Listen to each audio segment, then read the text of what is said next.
Well, the theme, the scripture was given to us from RCL for this week was from Luke chapter 18 verse 1 to 8, which has been beautifully read to us by Hasini. So మనము చదువుకున్నట్టుగా మరి పాప హాసిని చదివి చక్కగా వినిపించారు.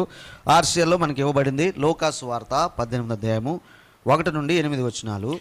And this parable of Jesus is very well known to us, and most of the people they call it with the title that is on the screen. So ఈ యొక్క ఉపమానము మనందరం విన్నవారమే, మనకు బాగా పరిచయము. అక్కడ రాయబడిన ఏమండి పట్టు విడవని విధవరాలి యొక్క ప్రార్థన ఉపమానం అనేది మనందరం ఎరుగుదుము. And the next 30 minutes will spend time in exploring this parable and to learn the lessons from that. కాబట్టి మరి మన ముందున్న ఈ యొక్క సమయంలో ఈ యొక్క ఉపమానాన్ని మరి పరిశోధన చేస్తూ అందులో ఏదైనా పాఠాలు ఉన్నాయేమో మనం చూద్దాం. Before going into my exposition and the sermon, let me ask you a very common question which we may come across. That is, what are the key elements for an effective prayer?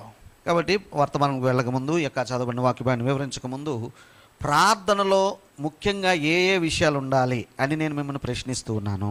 What are the key elements for effective prayer? మరి ప్రభావవంతమైన Underline the word effective prayer. So effective లేక ప్రభావవంతమైన ప్రార్థనలో ఏ అంశాలు ఉండాల్సి ఉంటుంది? Any thoughts? So మీకు ఏదైనా ఆలోచనలు ఉన్నాయా? Faith. Okay. Very good. Last week we studied faith like a mustard seed. Very good. మరి పోయిన వారమే చూసాం, మరి ఆవగింజంత విశ్వాసము మమ్మల్ని వృద్ధి పొందించండి అన్నారు కదా, ఆ విషయాన్ని చూసాం. Yes. Your heart. సో హృదయము. Your heart should be clean. I mean, that's a very generic term. Clean or humble. Yeah, humility. So clean, right? Purity. హృదయ శుద్ధి నుండి విశ్వాసము, ఇవి కదా ప్రార్థనలో ఉండాల్సిన విషయాలు అనేటువంటిది. Any other? ఇంకేమైనా ఉన్నాయండి? Focus, concentration, hope. Okay. Well, నిరీక్షణ ఉండాలి.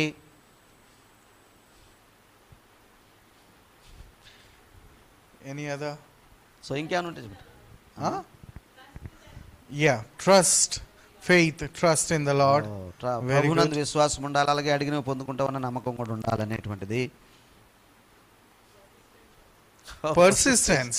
సో పట్టు విడవని విధానం కూడా ఉండాలి, లేక పట్టుదల ఉండాలి.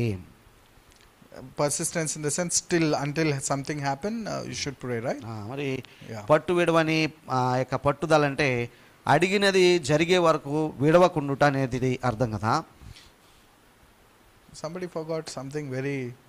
ఇంకా ఉన్నాయండి, కీ ఎలిమెంట్స్ ఉన్నాయి, మీరు చెప్పగలరు. Fasting. సో ఉపవాసం లేదా మరి? Fasting.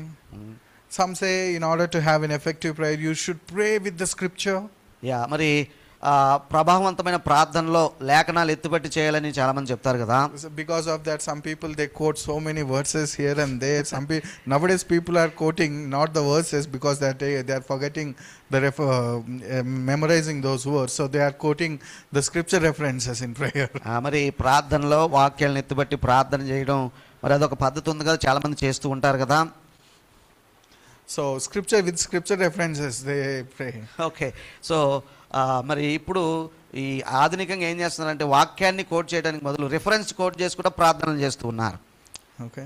And all these elements they do encourage us to pray persistently. కాబట్టి ఈ యొక్క మనం చెప్పుకునే విషయాలు ప్రభావవంతంగా లేక పట్టు విడవకుండా ప్రార్థన చేయడానికి సహకరిస్తాయి.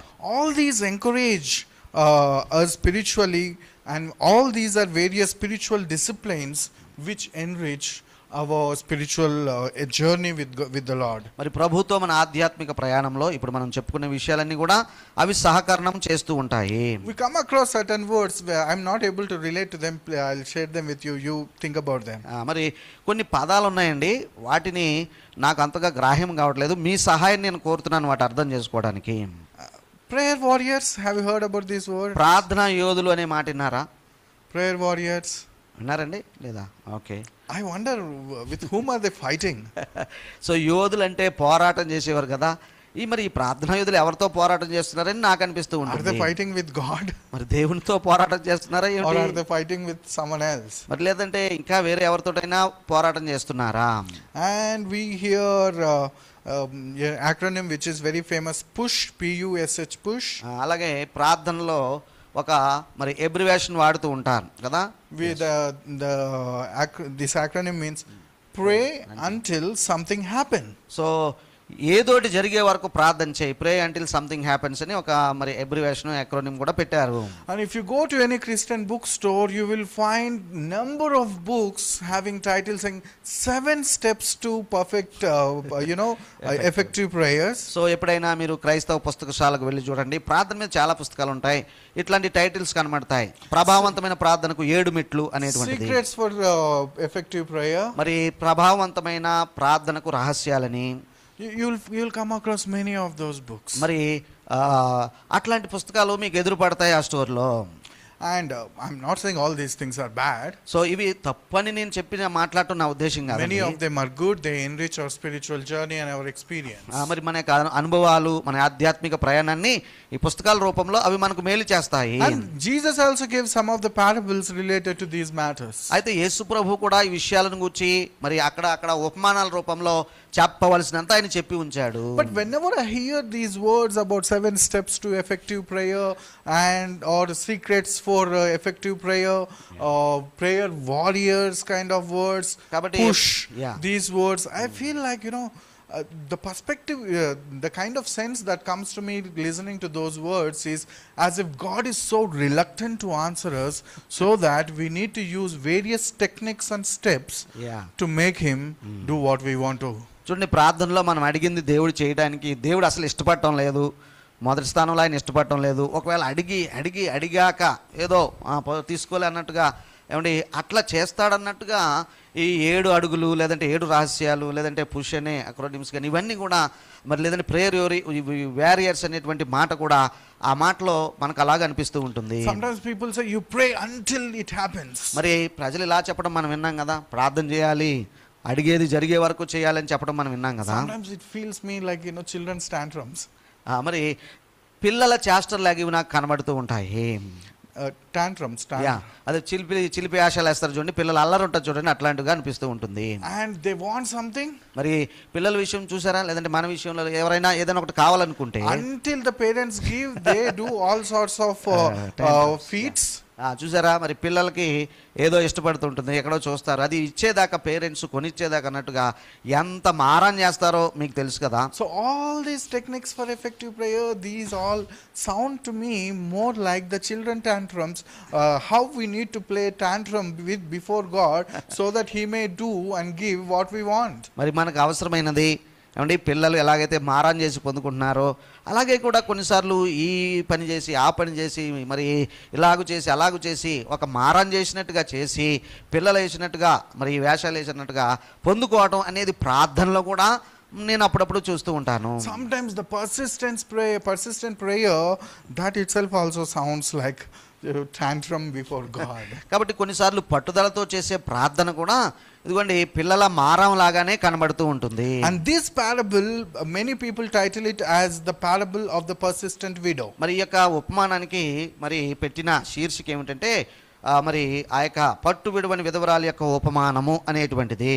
And please you correct me if as we are going through the sermon, if you come across any better title, please do suggest me before I upload this.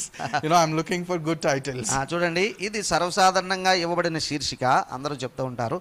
మీకేదైనా ఏమంటే సృజనాత్మకంగా మీకేదైనా తోస్తే దయచేసి నాకు తెలియజేయండి. మనం ఇంకా ముందుకు వెళ్ళే క్రమంలో, దాన్ని దాచిపెట్టే క్రమంలో, అప్లోడ్ చేసే క్రమంలో ఆ టైటిల్ తో మనం సేవ్ చేద్దాం. So this parable is very well known to us. కాబట్టి ఈ యొక్క ఉపమానము మన అందరికీ పరిచయమైనదే కదా. But at the peripheral levels it seems like Jesus is talking about persistent prayer only.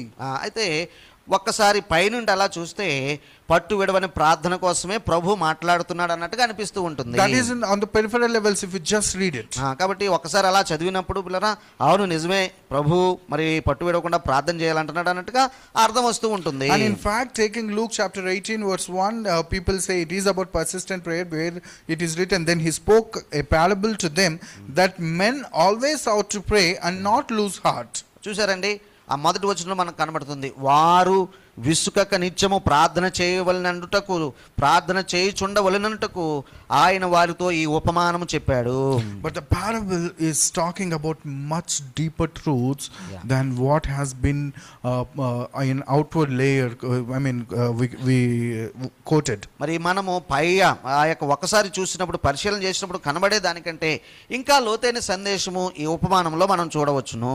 The context and the diligent observation of the words used in this parable are essential to understand this. కాబట్టి ఈ యొక్క ఉపమానంలో వాడబడిన పదాలు కానీ, ఆ సందర్భాన్ని చూసిన విషయం కానీ, వాటిని మనం వివరించుకుంటే దీని యొక్క లోతు అర్థం మనకు తెలుస్తూ ఉంటుంది. If you look at the context, మరి సందర్భం ఏమిటంటే, Jesus shared this parable at the end of his journey, at the end of his life on earth. In other words, in his final journey towards Jerusalem. మరి యెరూషలేముకు ఆయన చివరిసారి ప్రయాణం చేస్తున్నాడు.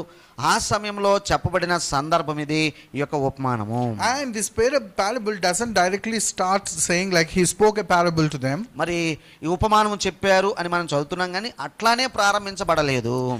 It is written, then he spoke a parable. చూసారా, ఆయన వారితో ఈ ఉపమానము చెప్పాడన్న సందర్భం, లేదంటే ఆ యొక్క మరి అట్లా కూడా రాయబడింది, ఆయన వారితో ప్రత్యేకించి కావాలనుకుని చెప్పాడు అన్నట్టుగా. In Telugu the word then is not there, so I thought I may be making a wrong step, so I wanted to check in the original language. I went to Greek and I found the word they, they is used, which has been translated as then, which means in Telugu it is not there, but in original text also it is there. Then he spoke this parable. చూసారా, మరి తెలుగులో అయితే ఆ మాట మనకు సుమారుగా కనబడటం లేనట్టుగానే ఉన్నది, కానీ మూల భాషలోనికి వెళ్ళి చూసినప్పుడు అప్పుడు ఆయన వారితో ఈ ఉపమానము చెప్పెను అనేటువంటిది వస్తూ ఉంటుంది. Then తర్వాత it raises the question when. మరి అప్పుడు అనే మాట అనుకుంటే ఎప్పుడు అనే ప్రశ్న మనం వేసుకోవాలి కదా. That is chapter 17. మరి అది 17వ అధ్యాయంలో మనం చూస్తూ ఉన్నాము, ఎప్పుడు ఆయన ఈ ఉపమానం చెప్పాడు అనేటువంటిది.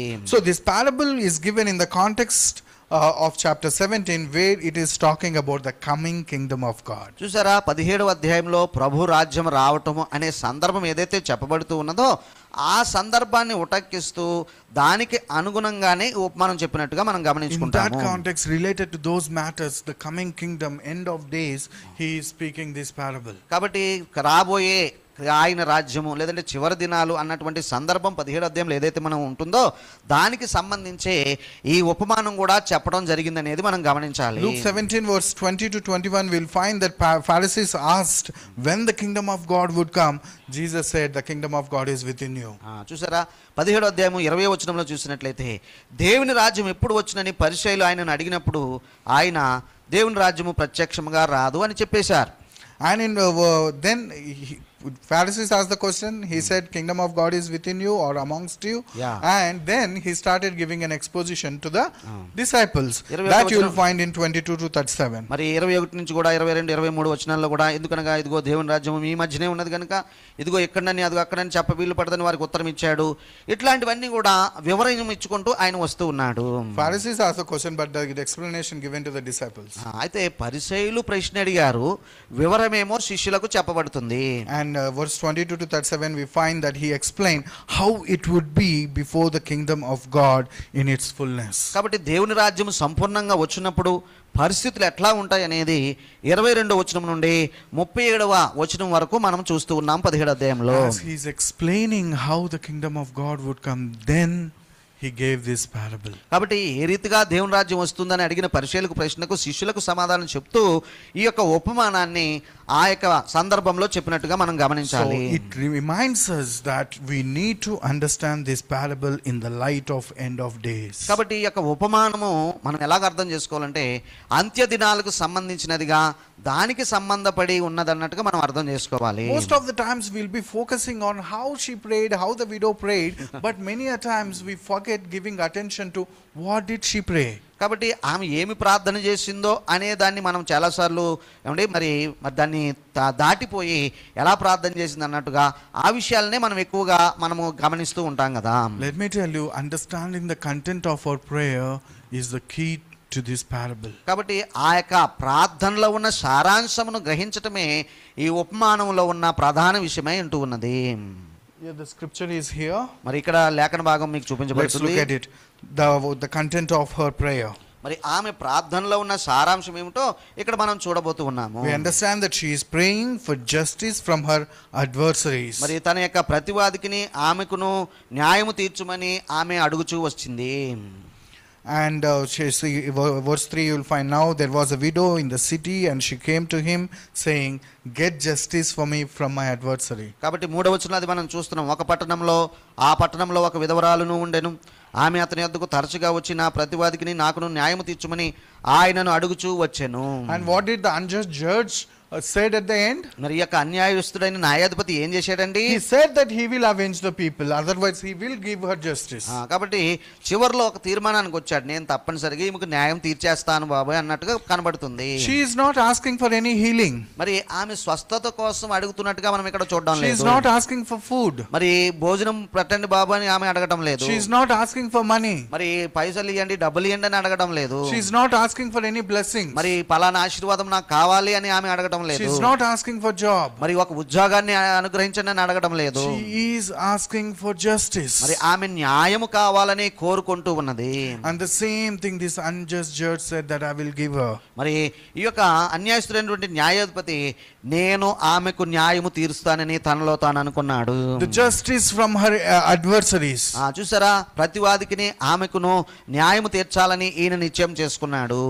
That means there was an adversary who was constantly troubling this lady and she is asking him to help her to bring justice, otherwise to bring peace in that situation. కాబట్టి ఆమెకు ఎవరైతే ప్రతివాదిగా ఉండి మాటిమాటికి ఇబ్బంది పెడుచు ఉన్నాడో ఆ వ్యక్తి నుండి అన్నట్టుగా, ఆ విషయాల నుండి అన్నట్టుగా తనకు న్యాయము కావాలని, ఆ న్యాయము తీరుస్తాని ఈ న్యాయవాది సిద్ధపడ్డాడు. The content of prayer is about protection and safety from the enemy. కాబట్టి ఈమె అడుగుతున్న ప్రార్థనలో ఉన్న సారాంశం ఏమిటి? శత్రువు నుండి రక్షణ కావాలి, నాకు సంరక్షణ కావాలంటుంది. Who is the enemy constantly working in the end of the days? మరి అంత్య దినాల్లో ఏమండి ఎవరు మనుషుల జీవితాలలో మరి చెడుగును కలగజేస్తారు ఎక్కువగా? He is none other than the devil. మరి అపవాది ఆ పని చేస్తూ ఉంటాడు కదా. So the interpretation of this content is this: the content of prayer is about protection and safety from our enemy who is a devil in our journey unto eternal life. Otherwise we can call it our journey of faith. చూసారా, మన విశ్వాస యాత్రలో మనల్ని మాటిమాటికి ఇబ్బంది పెడుతూ ఏమంటే శోధిస్తూ ఉన్నటువంటి దుష్టుడి నుండి, ఆ మాటకు వస్తే సాతాను నుండి సంరక్షణ కొరకు ఆమె అడుగుతున్నదని మనం అనుకోవచ్చు.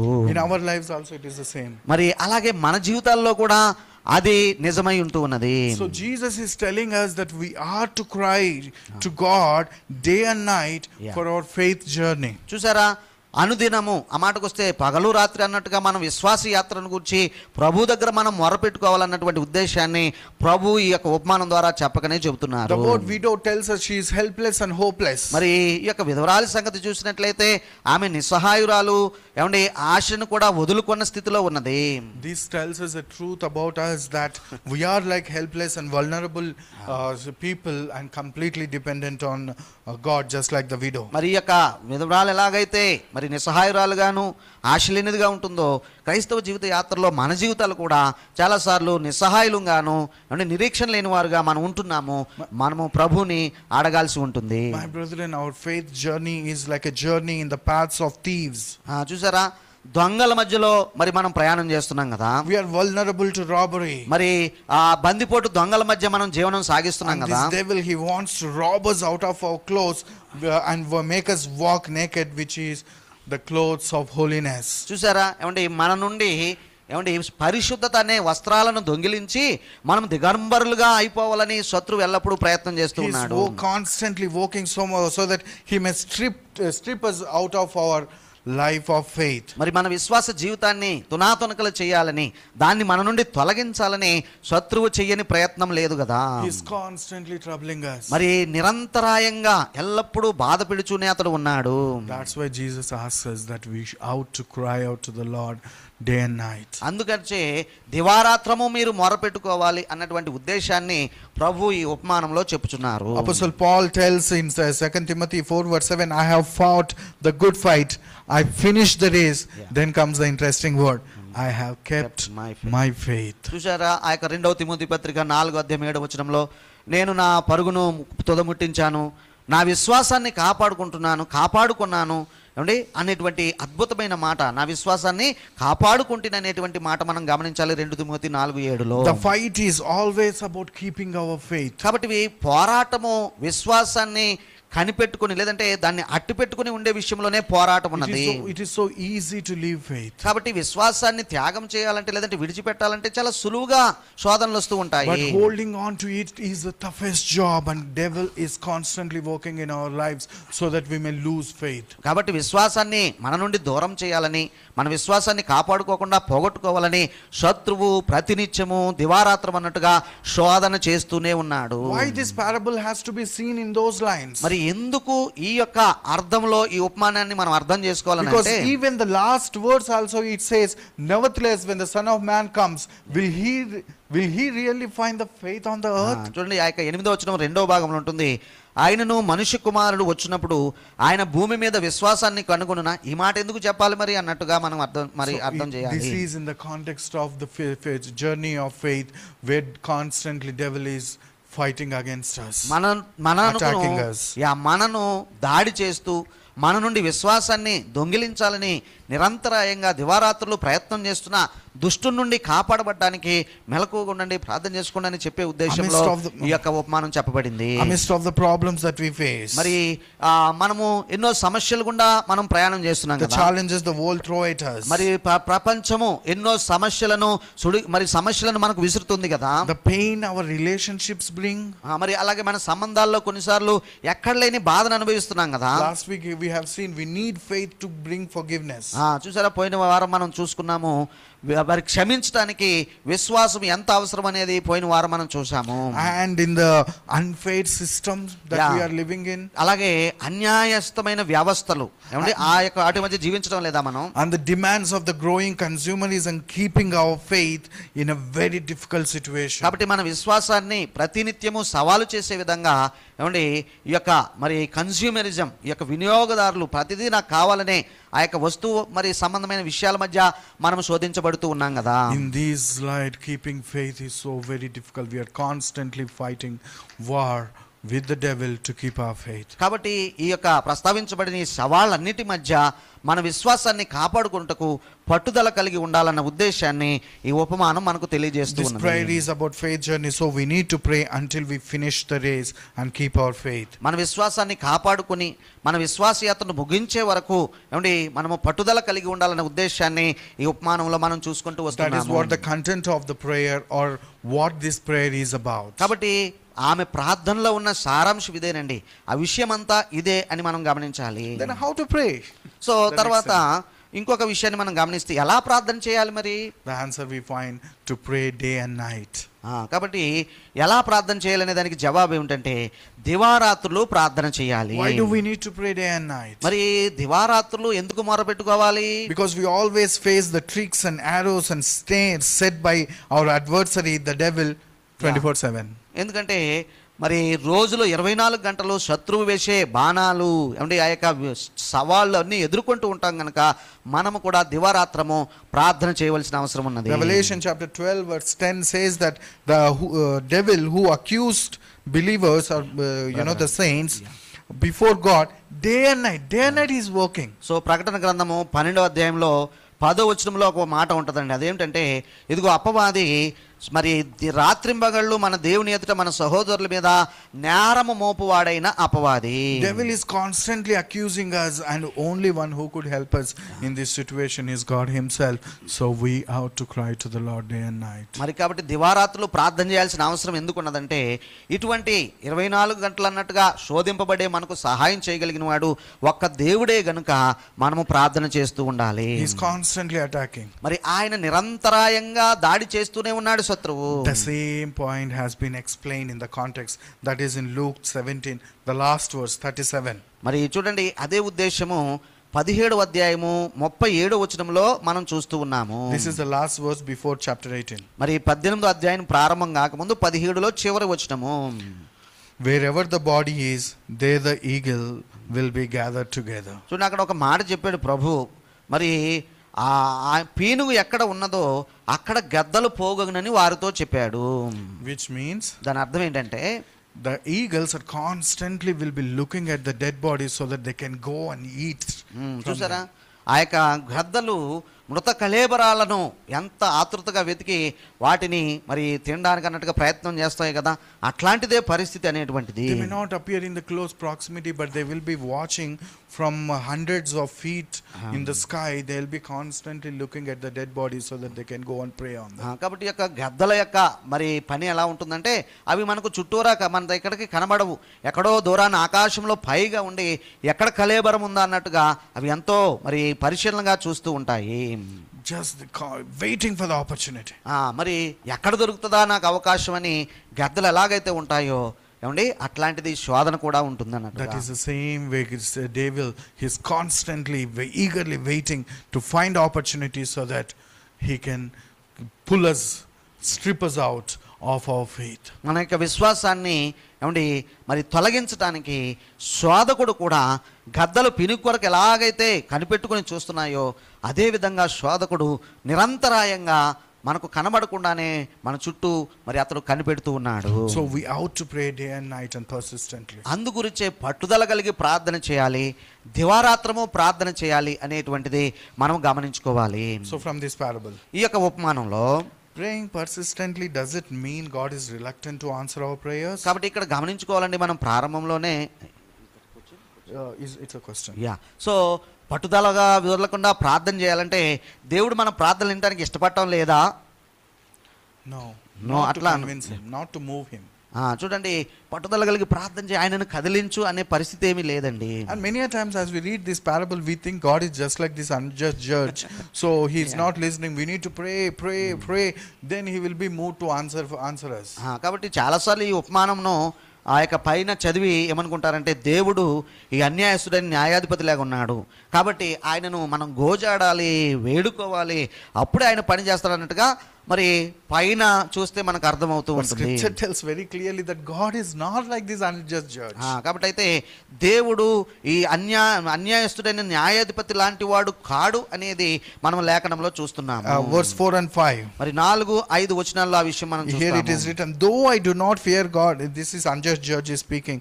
Though I do not fear God nor regard man, yet because this widow troubles me, I will avenge her, lest by her continual coming she may weary me. That's what the unjust judge said. And later it is written, God is not just like them. చూడండి, మరి 4-5 వచనాలు. అతడు కొంతకాలం ఒప్పకపోయాను, తరువాత అతడు నేను దేవునికి భయపడకయు మనుషులను లక్ష్య పెట్టకయు ఉండినను ఈ విధవరాలు నన్ను తొందర పెట్టుచున్నది గనుక ఆమె మాటి మాటికి వచ్చి గోజాడుకున్నట్లు ఆమెకు న్యాయము తీర్తునని తనలో తాను అనుకునేను. And verse 7. 7వ వచనంలో చూస్తే and shall God not avenge his own elect who cry out day and night to him, though he bears long with them? In other words, what he's saying, if the unjust judge himself is acting like that, will he not actively listening to answer our prayers? That's what he's saying. కాబట్టి ఇక్కడ 7వ వచనంలో మనకు కొంత సమాచారం దొరుకుతుందని ఏంటంటే 4-5 చదువుకున్నాం కదా, అన్యాయస్తుడైన న్యాయాధిపతే అట్లా చేస్తే మరి దేవుడు తాను ఏర్పరచుకుని వారు దివారాత్రులు తన్ను గురించి మొరపెట్టుకుంటుంటే వారికి న్యాయము తీర్చడా. Question is about how fast. చూడండి, ఎంత త్వరగా న్యాయం తీరుస్తాడనేది జవాబుగా ఉంటుంది. One thing we understand, unlike the unjust judge, he will not delay.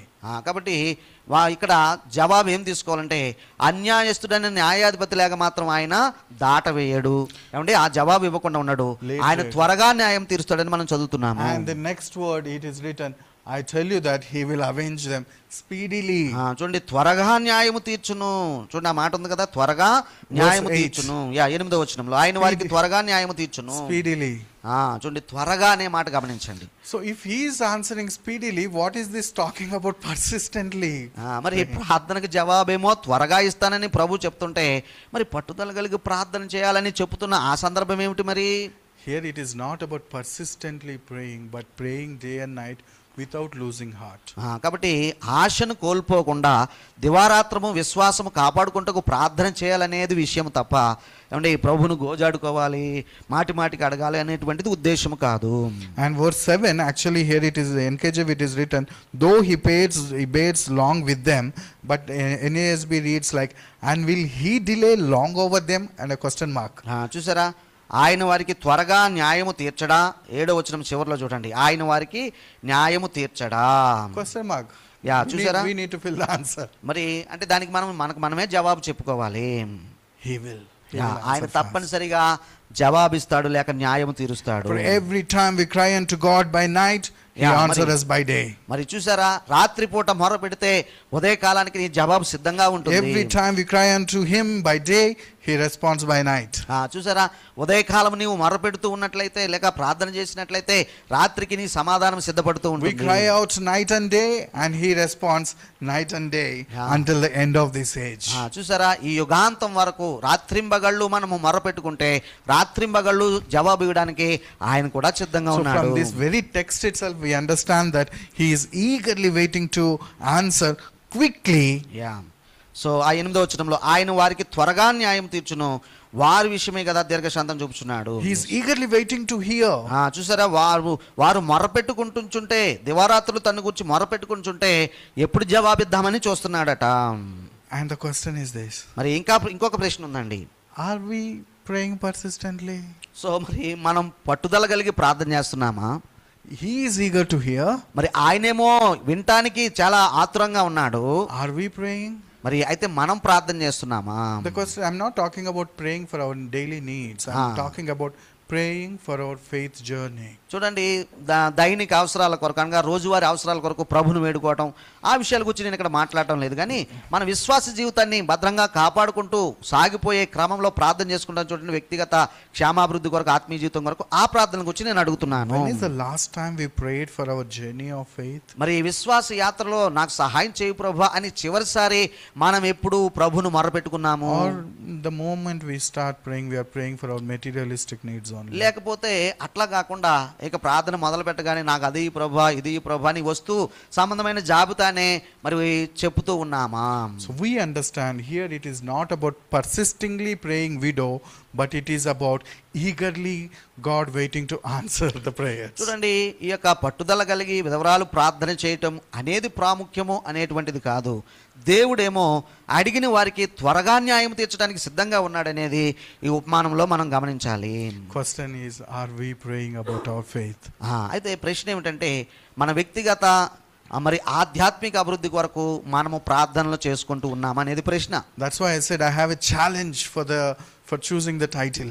కాబట్టి అందుకనే అందరూ పెట్టే ఆ శీర్షికనే పెట్టాను. అది నాకు చాలా ఛాలెంజ్గా అనిపించింది. So please think about it before by the time I bring the conclusion, you suggest me any titles. కాబట్టి మనం ఈ వర్తమానం ముగించే లోపల మీకు ఏదైనా స్ఫురిస్తే, మీకు ఏదైనా ఆలోచన వస్తే ఆ టైటిల్ నాకు దయచేసి తెలియజేయండి. So in conclusion, what we learn from this parable is this. కాబట్టి ముగింపులో ఈ ఉపమానము మనం చదువుకున్నాం కదా, దాని నుండి మనం ఏమి నేర్చుకుంటున్నామంటే, we are in a difficult journey. మన యాత్ర బహు కఠినమైన యాత్ర unto everlasting life. మరి నిత్య జీవము కొరకు సాగే ప్రయాణంలో కఠినమైనది. where our enemy is constantly working 24/7 to attack us. మరి ఈ యొక్క కష్ట ప్రయాణంలో శత్రువు 24 గంటలు అన్నట్టుగా దాడి చేయడానికి ప్రయత్నం చేస్తూనే ఉన్నాడు సాతానుడు. To keep our faith till the end, we need the help of God. కాబట్టి మన యొక్క విశ్వాసాన్ని అంతం వరకు కాపాడుకోవడానికి దైవ సహాయం మనందరికీ అవసరము. And our God is eagerly day and night eagerly waiting to hear from us. కాబట్టి ప్రభువేమో, మన దేవుని స్వభావం ఏమో మనం ఎప్పుడు ప్రార్థన చేస్తామని ఆత్రంగా ఆయన కనిపెట్టుకుని చూస్తున్నాడు. Eagerly waiting to answer. మరి చాలా ఆతృతగా ఏమంటే ఎప్పుడు ప్రార్థన చేస్తారు వీళ్ళు జవాబిద్దామని సిద్ధపడి ఉన్నట్టుగా కనబడుతుంది. And we need to pray persistently. Persistently, the word is misleading. We need to pray day and night for our faith journey. ఆ పట్టుదల అనేటువంటి మాట కొన్నిసార్లు అది వేరేగా అర్థం వస్తుంది, కానీ రాత్రింబగళ్ళు మొరపెట్టుకుని ఏమంటే ప్రభుకు ప్రార్థన చేయాలనేది ఉద్దేశము. What's the application we can take? అయితే ఇందులోంచి మనమేం పాఠాలు నేర్చుకోవచ్చు? మరి we need to recognize our helplessness before God. దేవుని ఎదుట మన నిస్సహాయతను మనం గమనించుకోవాలి. We need to pray for the preservation of our faith, not just for our materialistic needs. మరి వస్తు సంబంధమైన ఆశీర్వాదాల కొరకు మాత్రమే కాదు, కానీ విశ్వాసాన్ని కాపాడుకోవడానికి, దాన్ని భద్రపరచుకోవడానికి ప్రభువుని అడగాల్సిన అవసరం ఉన్నది. We need to resist the real adversary with, I'm using the word persistent prayer, but I mean praying day and night. కాబట్టి రాత్రింబగళ్ళు ప్రార్థన చేస్తూ మన నిజ శత్రువైనటువంటి దుష్టుణ్ణి ఎదిరించుటకు రాత్రింబగళ్ళు మొరపెట్టుకోవాలి. We need to encourage one another in our journey. మన యొక్క ఆధ్యాత్మిక క్రైస్తవ జీవిత యాత్రలో ఒకరిని ఒకరు ప్రోత్సహించుకుంటూ ముందుకు సాగాలి.